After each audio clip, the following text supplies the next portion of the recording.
Vamos só esperar. Enquanto isto não começa. Aí a pensar.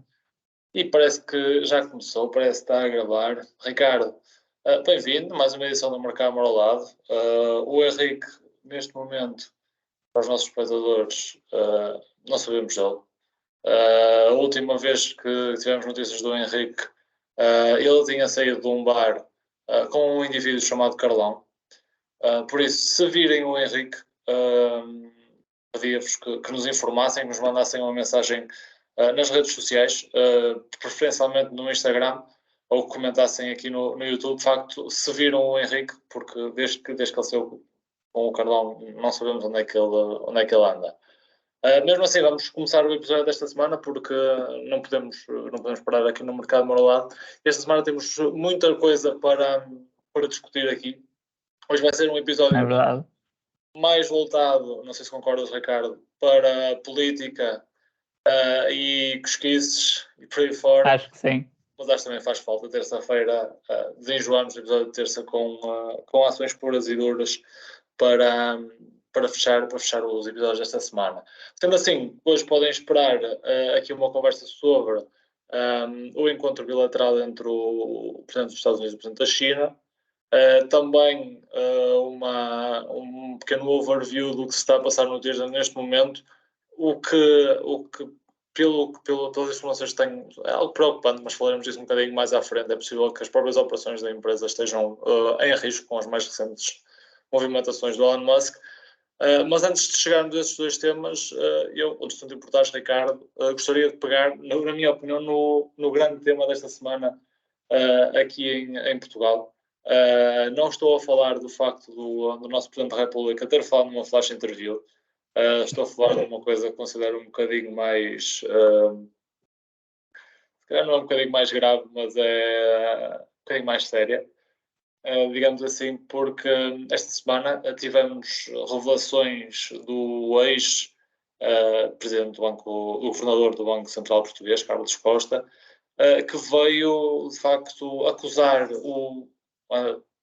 na altura, primeiro-ministro e atual primeiro-ministro António Costa de um comportamento que de facto é grave e que agora, no seu livro de memórias, Carlos Costa vem a revelar.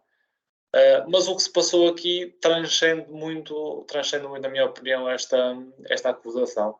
E por isso é que queria falar sobre isto, porque tivemos um verdadeiro, em primeiro lugar, um verdadeiro lavar de roupa suja em praça pública de muita gente. Houve dezenas de pessoas a usar este momento para lavar roupa suja no...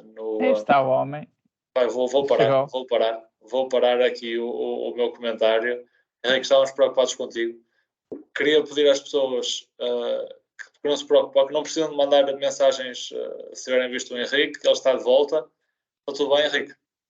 É verdade, estou de volta. Cheguei atrasado à gravação deste episódio e pelos vistos também já não vou estar no episódio de terça-feira, mas de facto sou uma pessoa muito ocupada. É que eu tenho um império para gerir, ao contrário de vocês dois. E, pronto, é assim. Pois, neste caso era o teu negócio que tens em bares, não é? É, exatamente. E ele agora tem um sócio, o Carlão. Tenho o quê? Tens o Carlão que te ajuda nos negócios?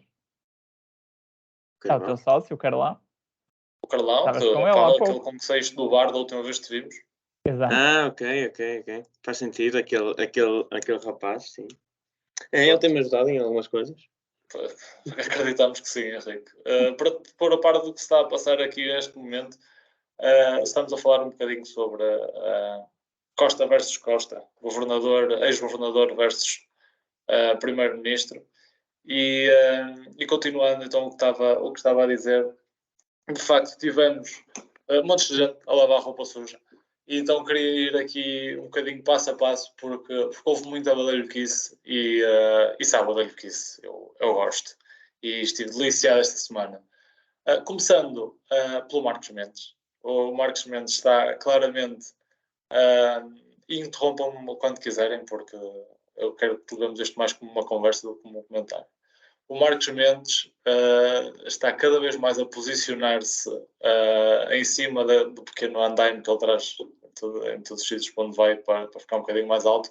Ele está a subir cada vez mais para chamar a atenção, de facto, para a sua candidatura presidencial. Acho que neste momento, e depois desta apresentação do livro, não há dúvidas que o Marcos Mendes está a posicionar para tentar pegar na tocha da direita nas próximas presidenciais e com isso está neste momento a atacar o principal, na minha opinião, o principal adversário, ou pelo menos a principal figura da área política que ele vai ter como adversário.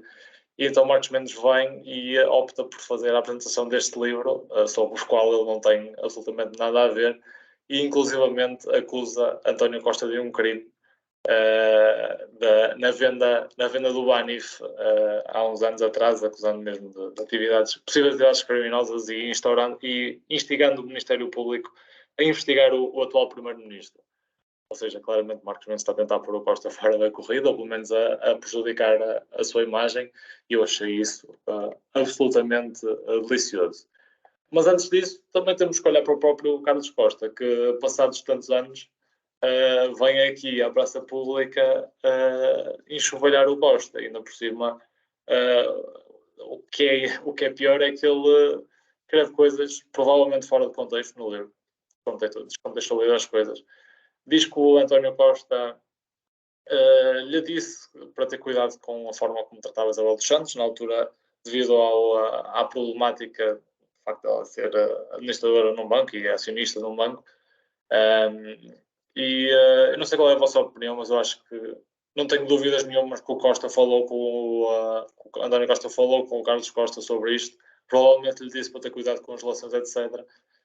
Mas o homem agora está a usar isto, provavelmente com mensagens fora do contexto e etc., para levar a cabo uma vendetta pessoal. O que se não fosse entre as maiores figuras do país era delicioso, mas assim é um bocado preocupante. Depois, por outro lado, diz Henrique. Como querias que intervíssemos, imagina, esta jogada do Marcos Mendes é uma jogada de posicionar-se politicamente, e acho que é para fortalecer aqui um bocadinho, se calhar, o nome dele, não é? Ou não concordas? Eu concordo. Eu não sei se isso vai correr bem. Não sei se isso vai correr bem, porque acho que isso não é a melhor forma de... Porque é assim, temos que ver que um candidato presidencial é um bocadinho diferente de ser candidato a primeiro-ministro. E acho que o candidato presidencial tem que se colocar numa postura um bocado acima de tudo isto. Ou seja, acho que estar a lavar roupa suja ou em praça pública acho que não é a melhor estratégia, sinceramente. Desculpa, Ricardo, mas eu tenho que discordar, porque imagina, Força. Marcelo acaba por deitar pela janela o que tu tinhas como o comportamento normal e aquelas características que tu queres num Presidente da República.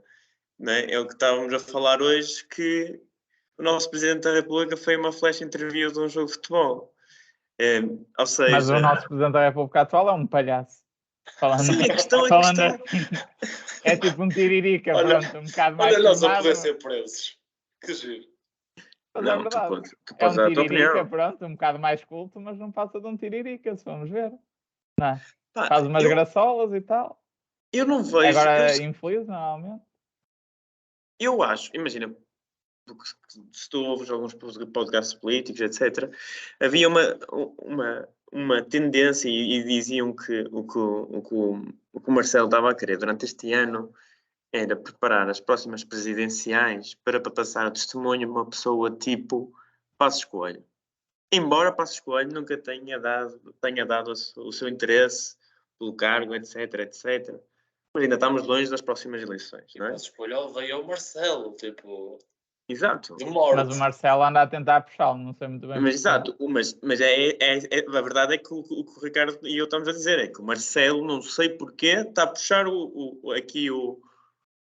Ele deve estar com Alzheimer, o Marcelo. Deve estar eu acredito que ele acha que é a melhor pessoa e quer uma pessoa do espectro de direita porque sabe que o PS vai ficar no governo, tipo, mais 20 anos. E então quer fazer o contrabalanço. Não sei se isso é certo. O PS, eu acho que em 2026 6, quando houver legislativas, é possível que haja uma viragem à direita. Não Sim. digo que o PSD ganhe eleições, mas acho que a direita junta vai ter maioria. E isso vai Sim. alterar o espectro político.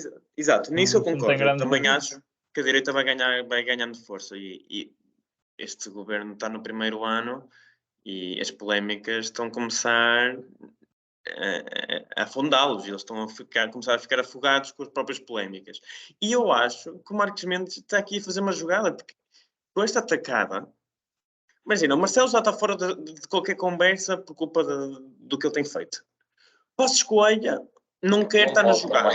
O Marcelo não pode recandidatar-se. Exato, não pode, mas imagina... Mas também não ganhava. Mas imagina, o que eu estou a dizer é tipo, o Marcelo não interessa quem ele apoiar agora.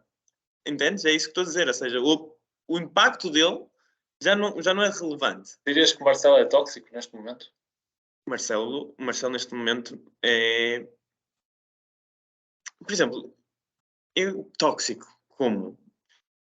Tipo... É um Presidente da República, devia estar calado, não é? É muitas vezes. vezes. Que está bêbado no sofá e leva a sua namorada à casa e ele diz: Eu descrevi durante a tarde este ano do Marcelo como um acidente daqueles mesmo graves da Fórmula 1 em que o carro nunca mais parece que para de ter o acidente, não é? Que é tipo, começa a capotar e capota durante 100 metros. Tipo, o gajo começou o ano e é tipo, todas as semanas está nas notícias por uma asneirada que diz. Ou por uma estupidez. E eu acho que ele agora não tem férias. Tipo, não foi recebido pelo Bolsonaro. Diz o que diz sobre a igreja. Mas isso para ele até foi fixe. Sim, isso já estava no É fixe, não é fixe? Não interessa, pá, mas põe-no numa situação de ser ridicularizado por outro presidente, não é? Acho que é um bocado mau. Mas tu queres ir te encontrar com o Bolsonaro? Imagina, eu não sou Presidente da República de Ninguém Portugal, mas se eu faço uma viagem ao Brasil, quero. Não queres.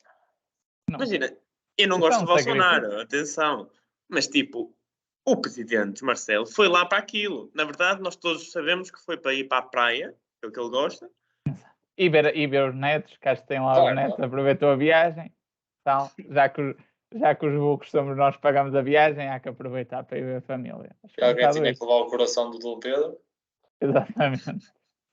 Opa, sei lá. Acho que é um bocado ridículo.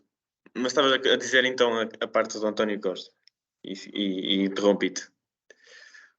Não, António Costa neste momento vai pôr o Carlos Costa em tribunal. De facto há ali umas acusações graves. O grande problema é que eu não tenho dúvidas que o Costa tenha tido esta conversa, porque como primeiro-ministro ele com certeza disse muita coisa a muita gente off the record, que o primeiro-ministro tem que fazer, não é? E um bocadinho nesse sentido também vieram aqui as frases do Santana Lopes esta semana. O Santana Lopes é um gajo que, digamos que não é assim muito competente, mas diz umas coisas engraçadas de vez em quando. E é o que ele vem dizer acima de tudo é que, tem que haver um bocado, a política é um circo de feras, mas tem que haver um bocadinho de honra também e um bocadinho de lealdade face às pessoas com quem partilhaste o espectro político, digamos assim. O Carlos Costa não era um político em si, mas era uma alta figura do Estado, uma das figuras mais importantes, que é o governador do Banco Central. E o Santana Lopes disse, eu já escrevi um livro de memórias, é um gajo que tinha muitas razões de queixa, especialmente do Presidente da República da altura, o Jorge Sampaio, mas é o que ele diz, as conversas que tive enquanto Primeiro-Ministro, se os trouxesse cá para fora, as poucas que tive, também não eram bonitas, também fiz merda, porque faz parte de teres de influenciar as pessoas à tua volta para chegares a resultados. E tenho a certeza que o Costa falou com ele, embora não tenha sido crime, mas com certeza lhe disse, vamos ter cuidado com esta relação, a relação com a Angola é importante para nós e tal, temos de ter cuidado com isto. E o Carlos Costa, eu estou para lavar a roupa suja porque não gosta do gajo. E a verdade é que de uma ponta à outra do país facilitou-se muito as relações com esta senhora, não é? Porque de facto não era 2 tostões com que ela vinha, não é? Ela fez um monte de investimentos por todo Portugal, não é? Ou seja, é muito dinheiro que teve aqui a entrar e como é habitual aqui em Portugal, nós não queremos muito saber se o dinheiro é limpo, se o dinheiro é legítimo, etc. A mesma coisa acontece com as relações que o António Costa tem com António Costa não, que Portugal tem com a Venezuela, e que o António Costa ontem também falou e cumprimentou o Maduro, não é? Ou seja, eu vejo a Venezuela uma semelhança da Angola, ou seja, quanto mais os presidentes e dirigentes portugueses conseguirem tirar dinheiro a estes países e ao seu petróleo, melhor. Para os portugueses, melhor. E a culpa acaba também por ser destes países, não é? Tipo, nós estamos a aproveitar-nos e ser moralmente incorreto. Mas estes países, por amor de Deus, tipo, têm dirigentes que são putos de ladrões, não é? Vocês tiveram a oportunidade de ver a conversa entre o António Costa e o Nicolás Maduro na COP? Não teve. Eu só vi o que dizia no Observador, as interações que estavam lá, e parecia um bocado muito fraca a conversa, de facto, ainda quero ver o vídeo. É ridículo. Eu vou ver se consigo partilhar aqui com som. Queria, claro, dizer aos nossos espectadores que nós somos um podcast tremendamente pobre que grava este podcast via Teams e não temos obviamente, as capacidades que têm os nossos concorrentes com grandes orçamentos, mas vou dar o meu melhor. Vou dar aqui o meu melhor para tentar partilhar. Nós competimos com qualidade. Digam-me lá se vocês estão a ouvir isto. Não estão a ouvir. Ainda não, tens que produção. Não. Ouve-se? Não. Não se está a ouvir. Tu partilhaste o som quando partilhaste a ecrã? Fica sei lá se depois partilhar som, não é? Vamos desistir, mas pronto, vamos desistir. Foi triste. Foi só triste. Mas pronto, em suma ele está ali e diz: nós os portugueses somos uns. Vamos andando, vamos andando, porque isto com a inflação, o preço do gás, do petróleo, sabe como é que é? Está difícil. Imagina um país como Portugal queixar-se de inflação à Venezuela. Ao Nicolás Maduro. Opa, António Costa, inteira-te, bro. Não, mas tem que. Não, isso até fez sentido. Tentou tirar conselhos de uma pessoa que está muito a par dos problemas de inflação. Quem sabe? Se cá aprender como é que é a melhor forma de resolver a inflação. E depois acaba de uma maneira muito boa. Que é: o gajo diz: vem ao nosso país, António, vem ver, nós temos muitos portugueses lá. E ele diz: então toma bem conta deles. Até à próxima. E pronto. E foi-se de facto embora. Meu Deus. É triste. É bonecado. Acho que chegamos a um ponto em que a política portuguesa está no pântano e o problema é que vai piorar ainda mais. A tendência não é melhorar.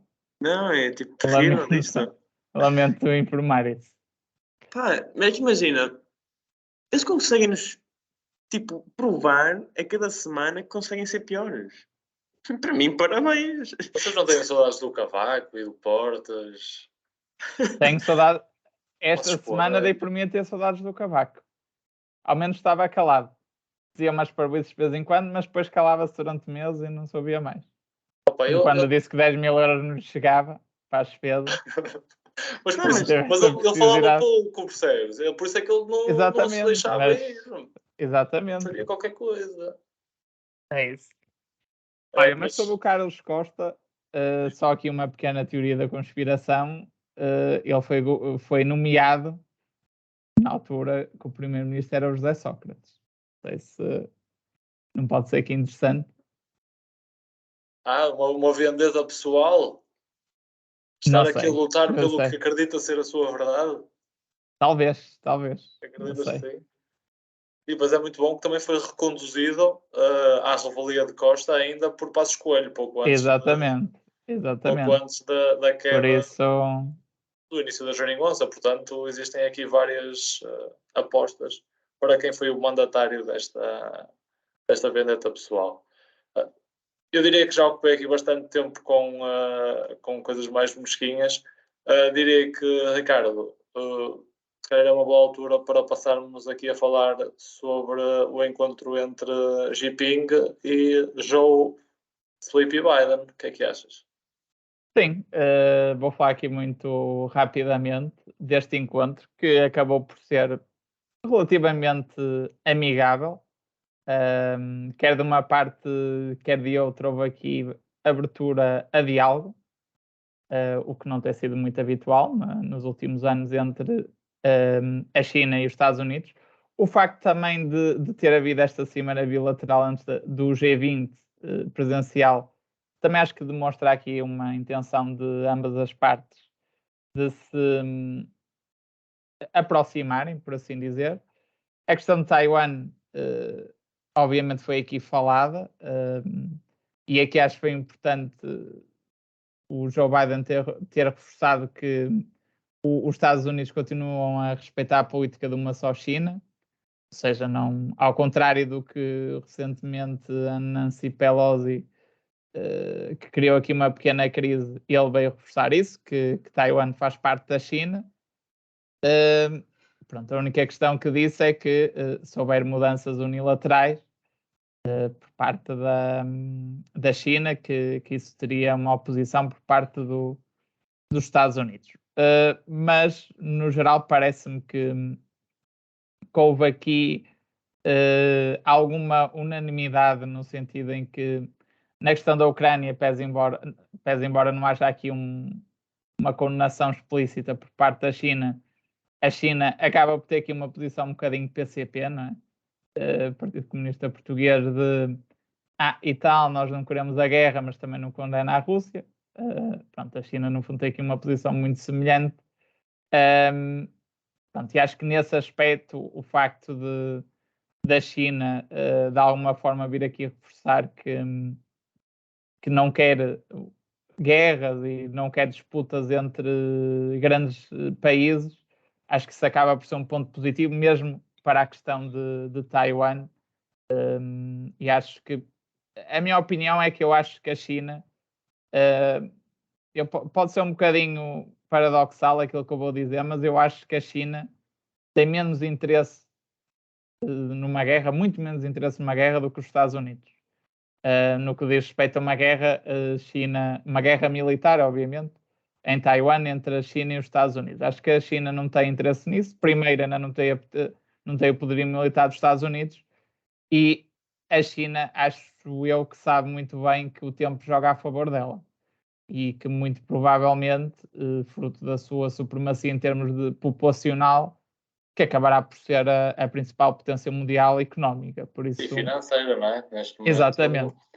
Quem banca os Estados Unidos é a China. Exatamente. Por isso eu acho que a China já tem o jogo feito, por assim dizer, e acho que uma agressão aos Estados Unidos, mesmo através de Taiwan, acho que não seria do seu interesse, porque isso iria atrapalhar os seus planos. Pelo menos estou a falar numa questão, se calhar num horizonte temporal de 20, 30 anos. Acho que os Estados Unidos poderia ter mais interesse nisso, no sentido de tentar reforçar a sua posição no momento ainda que está numa situação de superioridade. Portanto, acho que por mais paradoxal que seja, nós muitas vezes achamos que o Ocidente não quer guerras. Eu acho que neste caso quem teria mais a ganhar com isso seria o próprio Estados Unidos, a meu ver.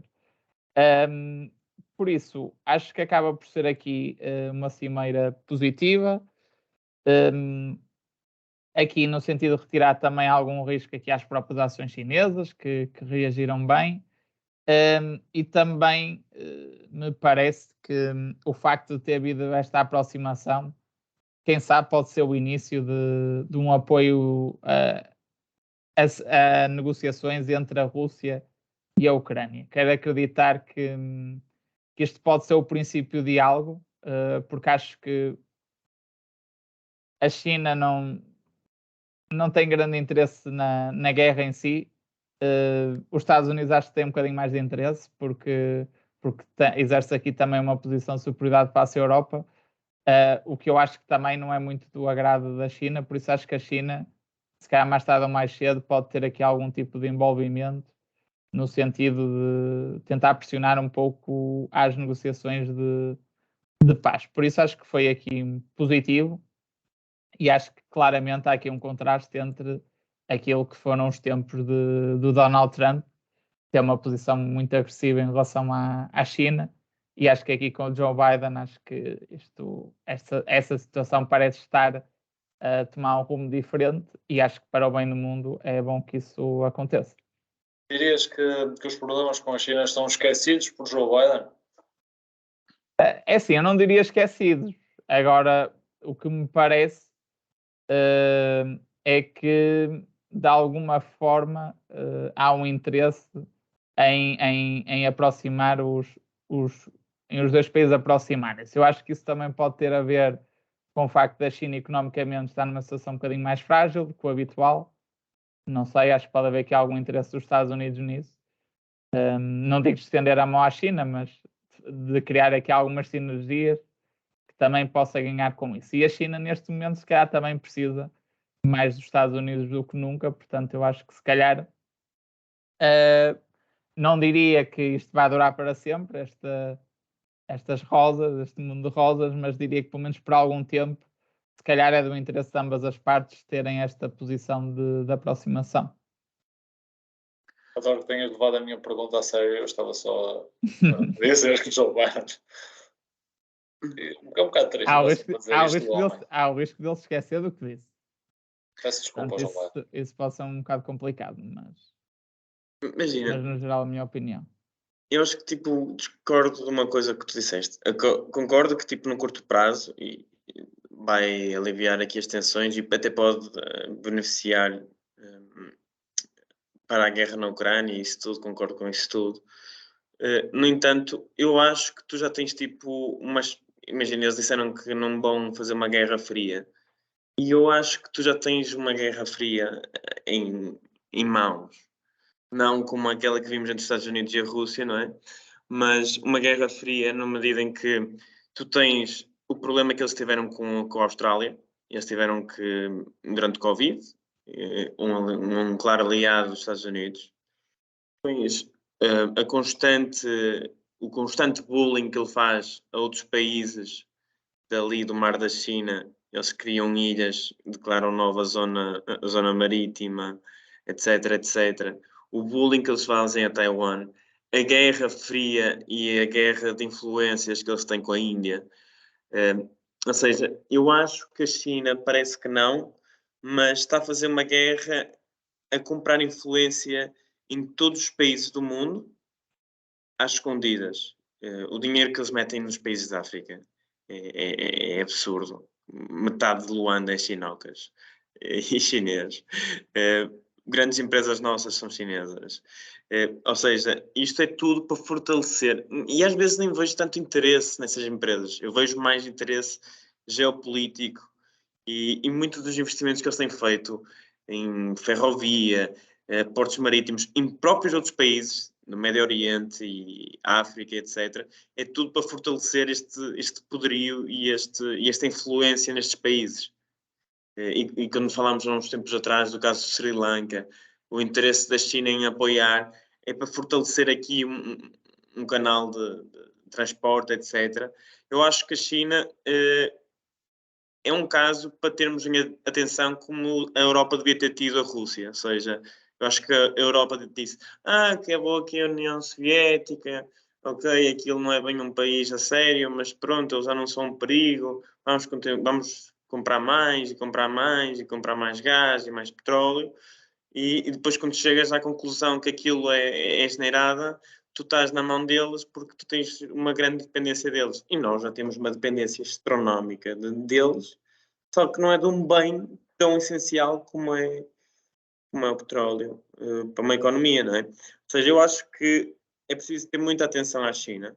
E a própria Austrália, quando vê que estas relações cortadas com a China, levou um tombo e saiu bastante magoada. Ou seja, acho que temos que estar eu acho que a China é preciso ter muita atenção com eles e este Xi Jinping é muito inteligente e é uma pessoa que que tem ali uma teia para fortalecer a China e para fortalecer os interesses dele.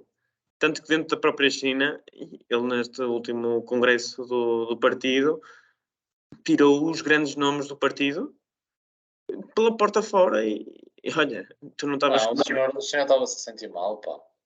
Não me sabes nada, pá. Está mal disposto, homem. Eu daqui a nada posso aparecer morto na rua por culpa de... Não é? Estava a brincar. Né? Não, claro, isso é a questão. Claro que a China, sabemos bem que é um país. É assim, eu não coloco a China no mesmo pé da Rússia, porquê? Porque, apesar de tudo, tu não tens a indicação. Eu acho que a China tem uma estratégia totalmente diferente da Rússia, não é? A Rússia tem uma estratégia totalmente belicista, não é? E tu continuaste a avançar com o Nord Stream, etc., depois de a Rússia já ter feito um conjunto de invasões, não é? A anexação da Crimeia, tiveste a Geórgia em 2008, ou seja, a Rússia já sabia-se claramente que o perigo estava lá e toda a gente quis fechar os olhos. Ou seja, a Rússia já sabia há muito tempo que era um perigo para a segurança internacional. A China é um bocado diferente, ou seja, tu não tens esta postura belicista da China, tens outras questões que são igualmente desprezíveis, como o desrespeito pelos direitos humanos, não é? E a falta de uma democracia num país como a China. Isso eu acho que por si só já é muito mau, mas apesar de tudo acho que é um bocadinho diferente da Rússia, mas obviamente tem outra dimensão completamente diferente face à Rússia. Por isso que eu diria acho que é um perigo sem dúvida, a China e o poder da China, mas em Portugal ela já tem muito poder, mas lá está, acho que a curto prazo, se calhar esta paz podre, por assim dizer, é o que precisamos no momento.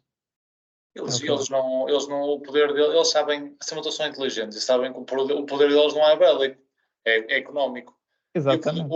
A Rússia não, a Rússia sabe que não tem poder económico para além dos recursos naturais que tem. E por outro lado, tem-se em si em grande conta no que diz respeito ao poder bélico, embora isso possa não ser verdade. Eu, o que se tem visto a ver é que tem levado na corneta nos últimos tempos. Mas acho que os chineses, acima de tudo, têm a noção de que se os Estados Unidos iniciarem uma guerra com eles, provavelmente, eles limparam o selo. Imagina, eu concordo exatamente com o que tu disseste, António. A questão é que a China não precisa, apesar de estar a investir bilhões no seu exército, eles não precisam disso porque o poderio económico deles e a influência que eles têm económica nos outros países é muito mais importante. É por isso que eu estava a dizer. Não, ou seja, mas a China, se nós formos ver, sem ser os recursos naturais, eles são um país tão vasto, mas cujos acessos são terríveis. Metade do petróleo deles tem que ser entregue com um barco à frente a partir gelo. Tens 300 e tal milhões, ou lá quantos que são, não sei quanto é que eles são, se calhar são muito menos que isso, mas estão completamente repartidos. Tu tens 80% do território que é pura neve o ano todo. Ou seja, em termos geográfico, é um país que está numa posição muito mais fraca que a própria China. A China está num corredor de comercial muito, muito forte. É que ele sempre foi um dos maiores impérios da humanidade toda, mesmo por isso também. Não? Eu acho que a China não tem interesse bélico.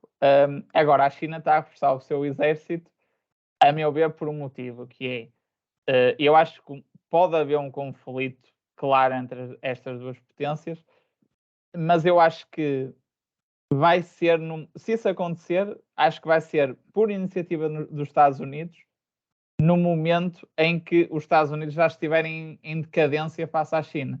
Já tiverem perdido a sua posição dominante, um bocadinho como a Rússia, não é? A Rússia está num desespero porque tudo o resto, a economia russa é mais pequena que a economia espanhola. Portanto, a Rússia não é potência nenhuma económica. A Rússia, a única coisa que achava-se que era potência era militar. E foi um bocadinho um ato de desespero que eu acho que a médio e longo prazo os Estados Unidos pode fazer algo semelhante.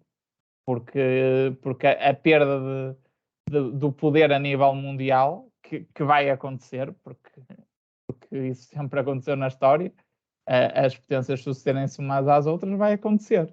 E eu acho que esse momento pode ser crítico na ordem internacional. Concordo. Estamos a ficar um bocadinho sem tempo. Henrique, dirias-te que aí tens 5 minutinhos à Benfica para nos falar do que se está a passar no Twitter? O meu tema, exato, é trend, e o trend que está no Twitter, que é o fim do RIP Twitter.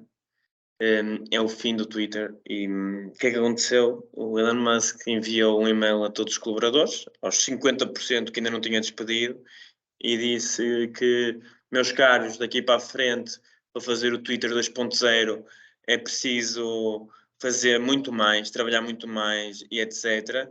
E precisam de fazer mais e melhor. E se não quiserem aqui, carreguem no link em baixo em como não vão estar aqui, ou se quiserem permanecer,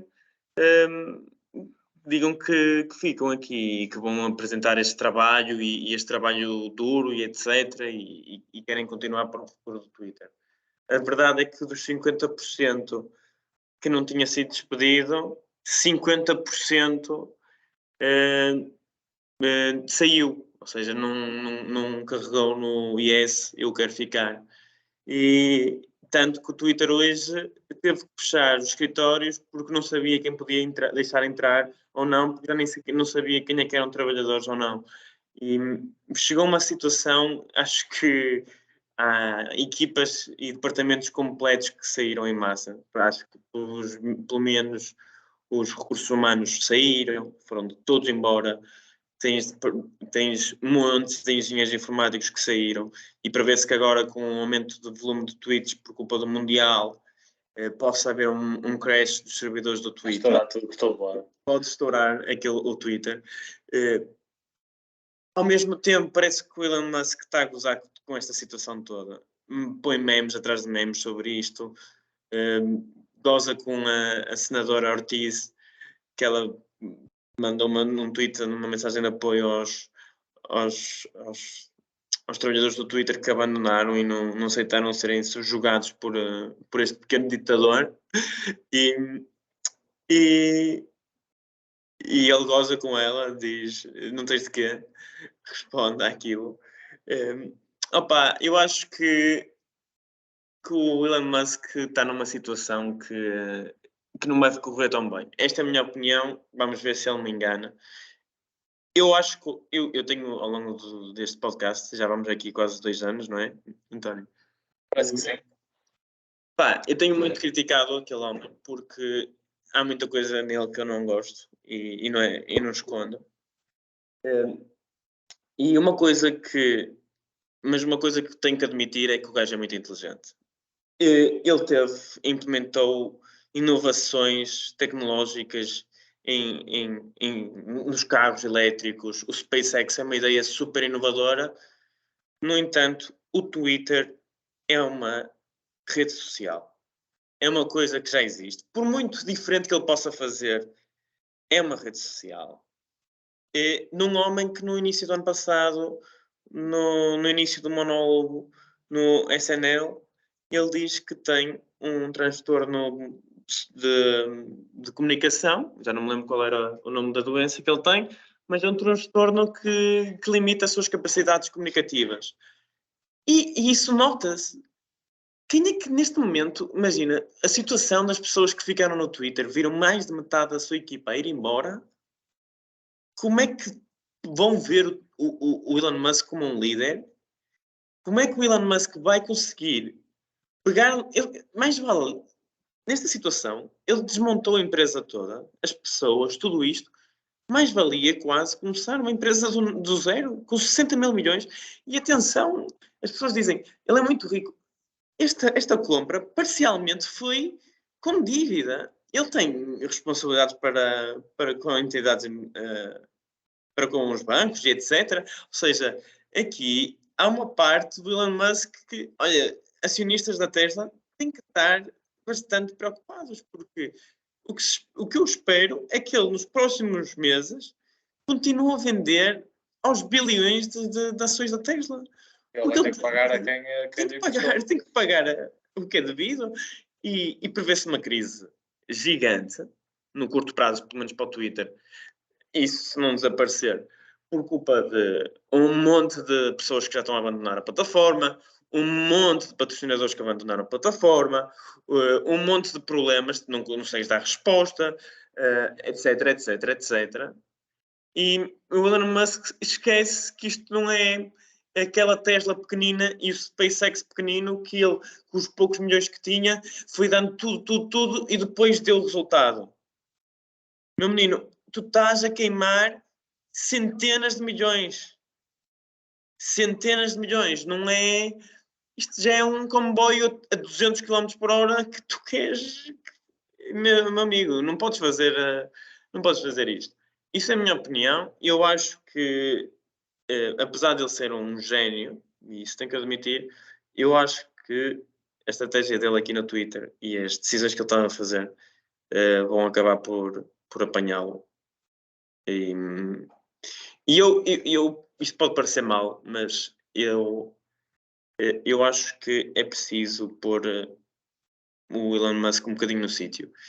Como diria o rapaz do CNN que estava a criticar o Ronaldo sobre ele ter um síndrome narcisista, eu digo mesmo exatamente as mesmas palavras sobre o Elon Musk. Ele tem um síndrome narcisista. E acho que ele precisa de um bocadinho de terra e que lhe tirem este poder, porque ele é uma pessoa que neste momento tem muito poder a nível mundial e uma pessoa que tem estas decisões, este tipo de políticas e pensamentos, acaba por ser uma pessoa perigosa. Ele é maluco, pá. Ele é maluco, pá. E com certeza que na construção da personalidade dele, é só olhar para fotos do gajo. O gajo era muito inteligente, parecia um totó de primeira. O gajo deve ter sido tremendamente gozado ao longo da vida toda. Não é? E eu, que venho de um background que percebe bastante de ser gozado e de levar pancada na escola. O gajo basicamente agora apanhou-se com poder. E é um pequeno ditador, é um Palermo, um pequeno ditador. Mas é como tu dizes, eu acho que isto vai acabar mal, porque 60 bilhões aqui, está por um lado, está para a Tesla. Vai ter que vender a Tesla, ele vai deixar de ser o homem mais rico do mundo se queimar 60 bilhões de dólares. Deixa, e tu tens o que é? 60 mil milhões na Tesla. Tu tens certeza que aquilo vai subir, não é? Porque a empresa está num bom caminho. Estes são 60 mil milhões que tu tiras agora da Tesla e tu estás a aplicar numa coisa que pode estourar amanhã. Está a queimar. Então a empresa pode não ter viabilidade para continuar as suas operações com umas semanas do homem à frente daquilo. Acho que é chocante. Acho que é chocante. E pronto, vamos ver nas próximas semanas como é que isto se desenvolve. Sendo assim, perdemos o Ricardo. Ele mandou uma mensagem a dizer que tinha 3 mexicanos à porta da casa dele tinha um encontro com eles para fazer alguma coisa, não sei muito bem o quê. Se alguém vir o Ricardo com 3 mexicanos, por favor, mandem-nos uma mensagem sobre o que ele está a fazer. Não fazemos a mesma ideia do que é que se passou. Será que entrou para uma banda de mariachis? Não sei. Ele disse qualquer coisa, que eles iam buscar alguma coisa ao quarto dele e entretanto, desapareceu. Não sei se ainda está lá com eles ou não. Diria que é possível que isso esteja a acontecer neste momento. Se souberem de alguma coisa do Ricardo, avisem-nos. Acho que acima tudo é isso. E até que nos encontremos de novo, o mercado seja convosco.